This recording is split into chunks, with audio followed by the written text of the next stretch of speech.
Hello and thanks for joining us for our mid-morning edition of Arirang News. I'm Mark Broom. Let's start by taking a look at today's headlines.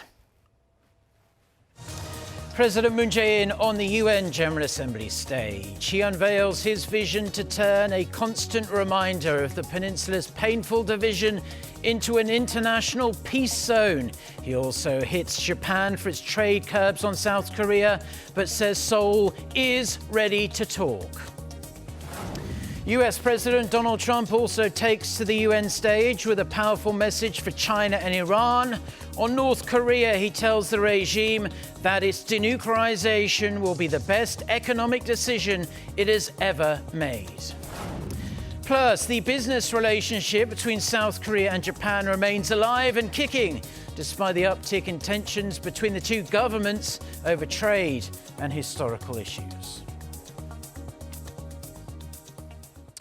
We begin this morning with the South Korean leader's address to the UN General Assembly. President Moon Jae-in told the gathering of world leaders on Tuesday local time of his ambitious proposal to turn the heavily fortified, demilitarized zone, the DMZ, into an international peace zone.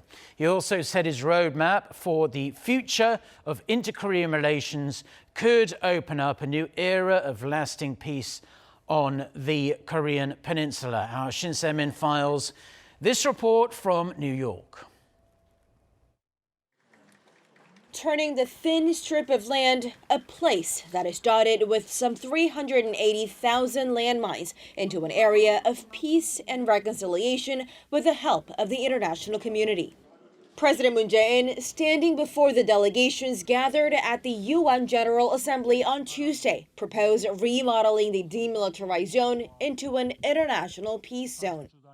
비무장 지대 안에 남북의 주재 중인 유엔 기구와 평화, 생태, 문화와 관련한 기구 등이 자리 잡아 평화 연구, 평화 유지, 군비 통제, 신뢰 구축 활동의 중심지가 된다면 명실공히 국제적인 평화지대가 될 수 있을 것입니다.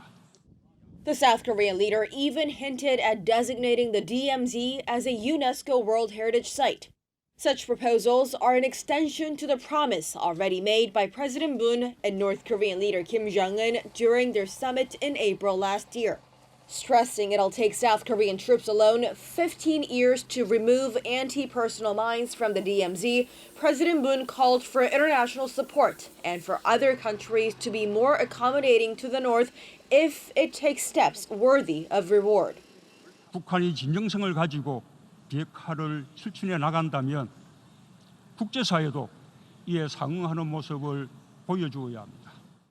President Moon also revisited the three essential principles that he sees as the keys to lasting peace. 1. Zero tolerance for war. 2. A mutual security guarantee. And 3. Co-prosperity. And he stressed that his administration is in favor of offering Pyongyang the security guarantees it so desperately seeks. 서로의 안전이 보장될 때 한반도 비핵화와 평화 체제를 빠르게 구축할 수 있습니다. By bringing in the international community into Korean Peace Process Action Plan, the president is hoping to assure North Korea of its security guarantees and perhaps give a much-needed boost to the Korea's denuclearization drive. Shin Se-min, Arirang News, New York. President Moon also addressed the bilateral dispute between South Korea and Japan during his keynote address to the UN General Assembly. Although he didn't actually mention Japan by name, President Moon took a clear dig at Tokyo's unfair trade practices and its failure to take responsibility for its past historical wrongdoings. Park Hee-jun has this report. On the world's biggest diplomatic stage, President Moon Jae-in did not miss the opportunity to criticize Japan for refusing to compensate South Koreans pushed into forced labor during Japan's colonial rule of Korea and for Tokyo's recent retaliatory trade measures. 과거에 대한 진지한 성찰 위에 자유롭고 공정한 무역의 가치를 굳게 지키며 협력할 때 우리는 더욱 발전해 나갈 수 있을 것입니다. It was an indirect but clear message to Japan. President Moon emphasized the importance of maintaining a free trade order, something Japan has been failing to do. 동아시아는 2차 세계대전이 끝난 후 침략과 식민 지배의 아픔을 딛고 상호 긴밀히 교류하며 경제적인 분업과 협업을 통해 세계사회에 유례없는 발전을 이뤄왔습니다. 자유무역의 공정한 경쟁 질서가 그 기반이 되었습니다. The General Assembly speech was the first multilateral stage for President Moon since the Japanese government initiated its export curbs on South Korea's high-tech materials in July, and since it took hold of its whitelist of trusted trading partners in August. However, President Moon is seen to have refrained from stronger remarks that could have irritated Japan. But he shed light on how this whole Tokyo trade dispute is not simply a bilateral issue, but one that hurts the global trade order. According to the South Korean president, Seoul considers its neighbors as partners. And based on the regional partnership, South Korea strives to expand a people-centered community of mutual prosperity throughout the Korean Peninsula, East Asia, and ultimately to the whole of Asia. Through this message, a conciliatory gesture to Japan, President Moon once again called on Tokyo to work with Seoul to resolve their differences in a diplomatic manner. Park Hee-jun, Arirang News. Now, staying with the UN General Assembly, US President Donald Trump took to the podium as well to highlight the importance of sovereignty in what was quite a forceful speech, covering a wide spectrum of issues, including Iran and China. Trump also touched upon North Korea, again urging the regime to denuclearize. He said such a bold step would allow the North Korean regime to tap into their country's tremendous economic potential. Kim Hyo-sun reports. In his third speech to the United Nations as leader of the free world, President Trump said wise world leaders put their own people and countries first. Addressing the General Assembly on Tuesday, Trump delivered a speech focused on sovereignty, but he spoke briefly about North Korea. He called on the regime to denuclearize if it wishes to reach its tremendous economic potential. And we have pursued bold diplomacy on the Korean Peninsula. I have told Kim Jong-un what I truly believe, that like Iran, his country is full of tremendous untapped potential, but that to realize that promise, North Korea must denuclearize. Amid high expectations for the resumption of working-level talks between Pyongyang and Washington, President Trump added the North will enjoy a brighter future once it abandons its nuclear weapons. However, the U.S. leader did not provide details on what he suggested last week to be a new method that could provide a breakthrough in the stalled talks. President Trump also urged Washington's allies to pay their fair share for the cost of their defense.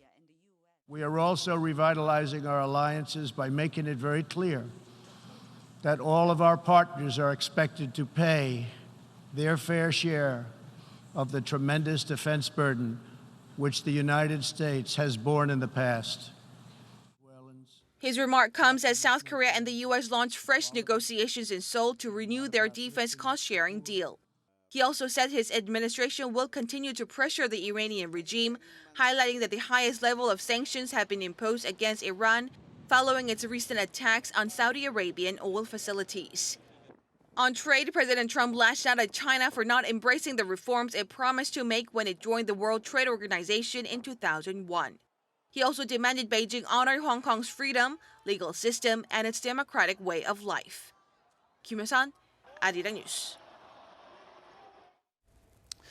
Now, staying in New York, the top national security advisors of South Korea and the United States, Jung Yong and Robert O'Brien, discuss ways to follow up on Monday's summit between Presidents Moon and Trump, meeting for the first time since O'Brien was appointed U.S. National Security Advisor last week. They also agreed to meet again in the near future, be it in Seoul or Washington. President Trump replaced John Bolton with O'Brien due to his differences with Bolton on multiple fronts, including on how to denuclearize North Korea. Now, there's good reason why President Moon Jae-in called on the international community at the UN General Assembly for its cooperation in the removal of landmines from the DMZ to realize his dream of turning the area into an international peace zone. The area remains littered with unexploded mines, some of which were placed decades ago, but the South Korean military is gradually doing what it can, despite the less than ideal conditions at the DMZ. Kim Ji-yeon reports.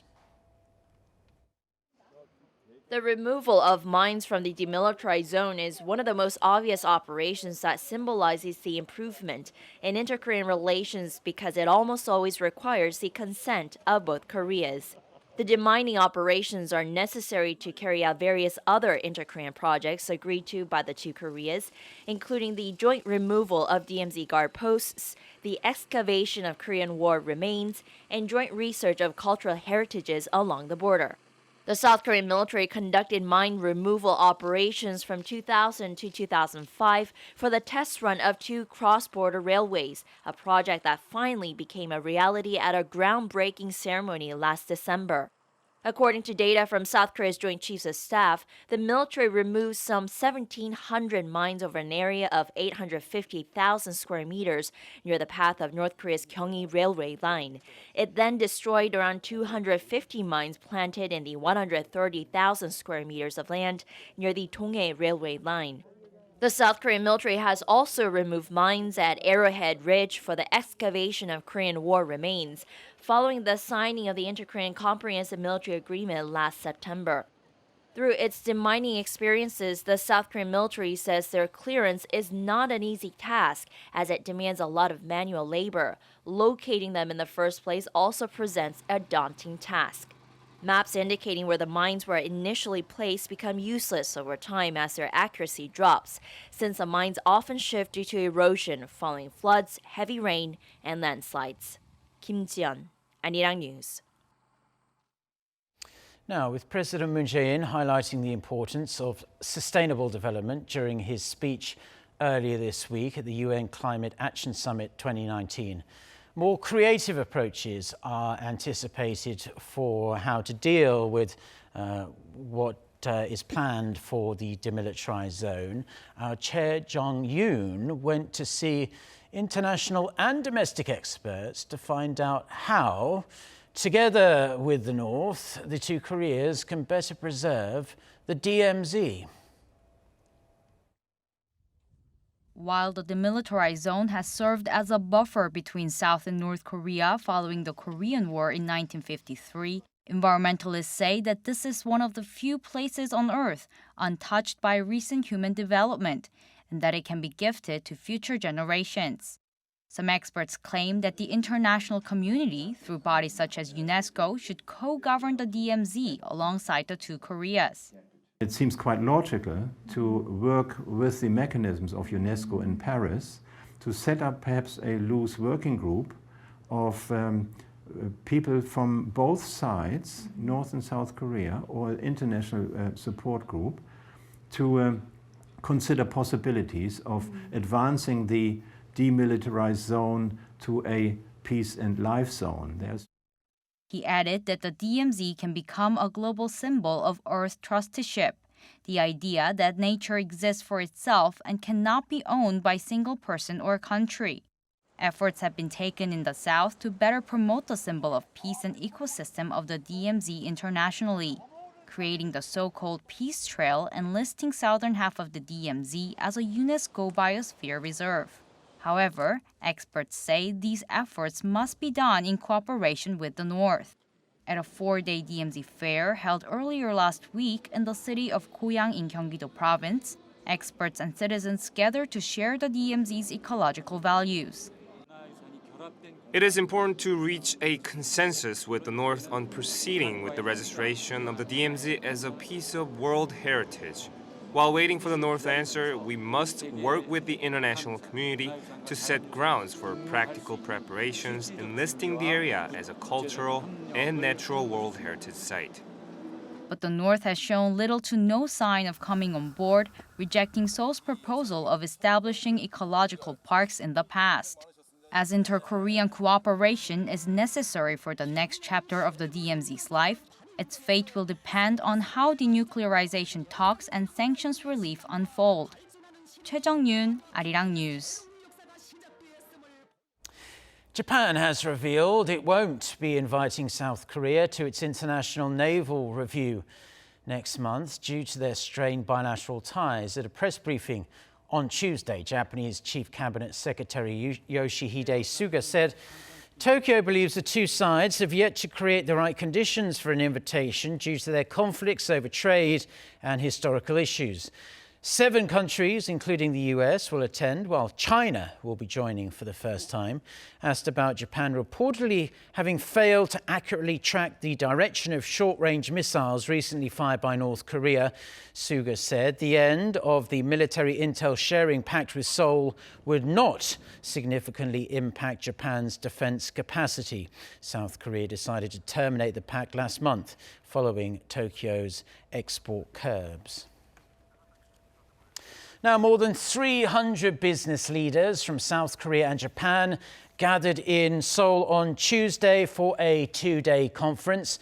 The event's organizers emphasized that business exchanges and cooperation should continue despite the increasingly frayed diplomatic relations between the two governments over trade and historical issues. Our Ji-young has more. The 51st Korea-Japan Business Conference kicked off its 2-day annual event on Tuesday. Despite frosty diplomatic ties between the two countries over Tokyo's export curbs on Seoul, efforts are still being made to improve their relations on the business front. More than 300 guests from both countries, including government officials, business leaders, and economic experts, gathered in central Seoul under the theme of Korea-Japan cooperation in a fast-changing global economy. On Tuesday, the first day of the 2-day event, Korea Trade Minister Yoo Myung-hee and Japanese Ambassador to South Korea, Yasumasa Nagamine, delivered a congratulatory speech as special guests. This year's meeting was originally scheduled to take place in May, but was delayed amid souring bilateral relations due to a trade dispute sparked by Tokyo's export curbs on Seoul. One of the participants said that although the event was postponed, he was glad that it was held this year. Many firms in Korea and Japan have an important role in forming supply chains in the global economy. Cooperation between those companies will be very beneficial, not only for the economies of Seoul and Tokyo, but also for the global economy. Another businessman from Japan said he has been attending this conference for 30 years. I think businessmen in both countries are responsible for restoring Korea-Japan ties through improving business relations. On Wednesday, the conference is slated to conclude with the release of a formal joint statement and a press conference where representatives from both countries will exchange their views on pending bilateral issues. Experts say this annual gathering of business leaders could take on greater significance as it can serve as a catalyst to ease bilateral tensions. Ji-young, Arirang News. Now, just a matter of days after the Ukraine scandal burst into the limelight, a formal impeachment inquiry into US President Donald Trump has been launched by the Democrats. House Speaker Nancy Pelosi announced the move on Tuesday, claiming the US leader had flouted laws and violated US constitutional order.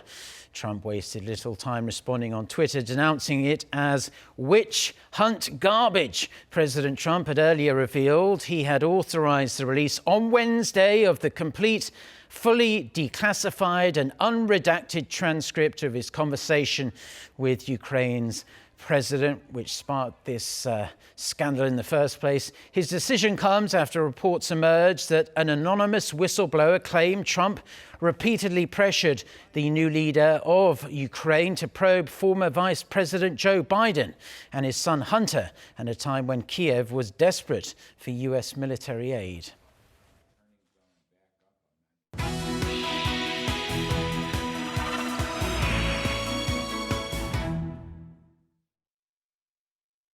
Time now for our Life and Info segment, where we focus on information useful for your everyday life. And today we're going to talk about food, more specifically the amount of sodium, salt in our daily meals. For more on that, I'm happy to say we have our Kim Mo-kyun with us. So Mo-kyun, it's a well-established fact by now that eating too much salt is terribly bad for you. But let's start our conversation by hearing about which countries around the world actually consume the most salt as part of their daily diet. Well, good morning, Mark. I also was curious about that, and I did some research, and I found that according to a research held by the Queen Mary University of London, China had the highest consumption of salt, more than any other countries in the world, with an estimated average daily adult consumption of 10.9 grams per person, which is more than double the World Health Organization's recommended limit of 5 grams. Other countries with similar intakes include Portugal, Montenegro, and Benin. So does this research explain why exactly Chinese people consume so much sodium? Well, Chinese foods, especially those from the Sichuan province, are mostly known for their spiciness and strong flavor, which comes from heavily seasoned spices and seasonings. And such dishes are getting more and more popularity over the world, including South Korea. Yeah, there are Chinese restaurants everywhere in major cities across South Korea, and many people order from them regularly. Yes. Sichuan is down in the south of China, right? That's where the spicy food comes from. But just walk us through then exactly what are the scientific reasons why salt is so bad for our health over the long term? Well, consuming large amounts of salt can increase the risks of cardiovascular diseases, and this is really important for China because more than 40% of deaths in China are actually caused by strokes and heart-related diseases. Okay, that's interesting. So what is the Chinese government doing to try and reduce their population's intake of all this salty food? Well, the Chinese government has actually been working to reduce their intake by having a lot of campaigns and increasing public awareness on the dangers of salt consumption. Chinese food companies also have manufactured low-sodium products. But despite these efforts, it seems like the love for sodium is still hard to resist. Yeah. Southern parts of China, which traditionally consume less salt than northern regions, also saw salt consumption rise in recent years, exacerbated by the rise in processed foods and eating outside. A lot of people in China commute from the northern areas to the south and vice versa. Because of this, people can easily taste northern Chinese cuisine. Okay, so we talked about China. How about the sodium intake here in South Korea? People in this country, are we staying within our recommended daily limits of salt and sodium? Well, unfortunately, there's no doubt that the salt and sodium consumption in South Korea has been decreasing in the past decade. But most recent data, which was in 2017, showed that the average intake per person dropped to 3,478 milligrams per day, which is similar to the US and some European countries. But still, this is far above the WHO's recommended level of 2,000 milligrams. Yeah, I don't know how many countries could actually go below the WHO's recommended amount, but it's rather surprising that South Korea is up there with the United States in terms of sodium consumption. A lot of efforts have been made. Yeah, but still, people have this stereotypical view that a lot of American food is processed and very salty. But why exactly are Koreans consuming so much salt then? Well, many experts attribute this to the Koreans' habit of eating, and usually a traditional Korean table has stew and kimchi, which both contains a lot of salt inside, and this is a major factor of the high intake. Mark, speaking of this, do you like Korean food? Yeah, of course. It goes without saying, I've lived here for so long. But one of my favorite dishes is bibimbap. But this is the bowl that contains the rice, the mixed vegetables, the red pepper paste and whatnot. But that certainly has a salty tang to it, I'm sure. So perhaps in terms of limiting my consumption of that, I should be a little bit careful. Definitely. Actually, because a lot of people still consider that to be healthy, right? Yeah, because of the vegetables inside. Yeah. But bibimbap actually is the top one food that has the highest sodium. Is that right? Yes, sodium content among Korean foods. And this was done by a research by Gyeongbuk National University. Bibimbap contains around 1,050 milligrams of sodium, more than half of the WHO's recommended daily allowance. And this is partly due to the high levels of sodium in the hot chili paste used to make the dish. And other foods to look out are stews such as fermented bean paste stew or 된장찌개 and soft tofu stew. Okay, before we let you go, apart from avoiding eating 2 bowls of bibimbap a day, can you give us any tips about how we can reduce our sodium salt consumption? Sure, Mark. In order to prevent our bodies from sodium-related diseases, we should cut down on meat and instead eat more fruits and vegetables, which contain lots of potassium, which helps remove sodium from our bodies.